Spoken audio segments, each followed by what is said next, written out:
चलिए दोस्तों, good morning. आज का दिन आप सभी छात्र छात्राओं के लिए शुभ हो।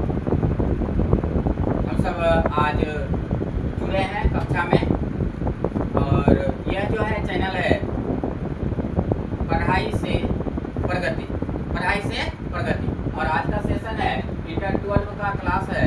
आज का सेशन है ज्योग्राफी का। ज्योग्राफी से जो एग्जाम में पूछे जाते हैं बार बार क्वेश्चन, उससे रिलेटेड। तो पहला क्वेश्चन है कि भारत के 4 कोयला क्षेत्र का नाम ले। भारत का 4 कोयला क्षेत्र का नाम ले। भारत का 4 कोयला क्षेत्र का नाम। तो भारत के 4 कोयला क्षेत्र इस प्रकार है नाम। पहला है झरिया, दूसरा रानीगंज, तीसरा है सिंगरौली, चौथा है आपका तालचेर। तो एक बार फिर से सुन लेंगे कि भारत के 4 कोयला क्षेत्र का नाम इस प्रकार से है। पहला है झरिया, दूसरा है रानीगंज, तीसरा है सिंगरौली और चौथा है तालचेर। अगला हम चलते हैं अगले क्वेश्चन की ओर। दामोदर। दामोदर का नाम सुना होगा आपने।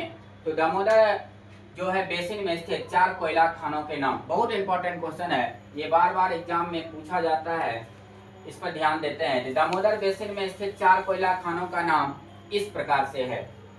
पहला है झरिया, दूसरा है रानीगंज, तीसरा है बरकाकाना और चौथा है विद्यावती। तो फिर एक बार सुन लेंगे कि दामोदर बेसिन में स्थित 4 कोयला खानों का नाम इस प्रकार से है। पहला है झरिया, दूसरा है रानीगंज, तीसरा है बरकाकाना, चौथा है विद्यावती।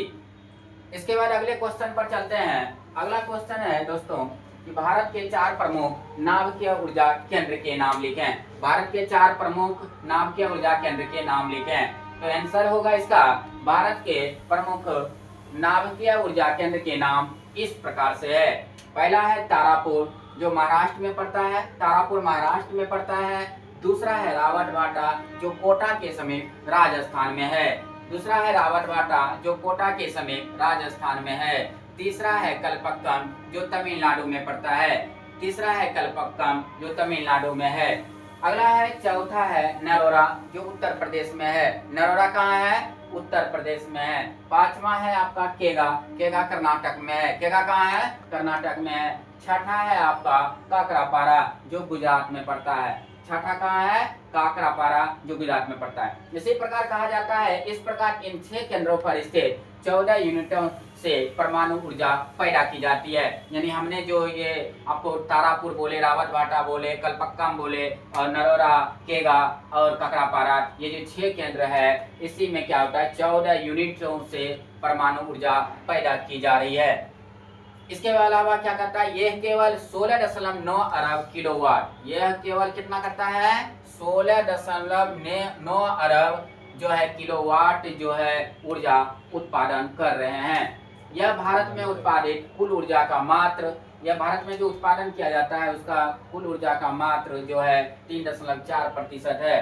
परंतु भविष्य में इसमें तीव्र गति से वृद्धि होने की संभावना है। मतलब इतना ही नहीं रहेगा, इससे अधिक होने की भी ज्यादा संभावना है, प्रबल संभावना है।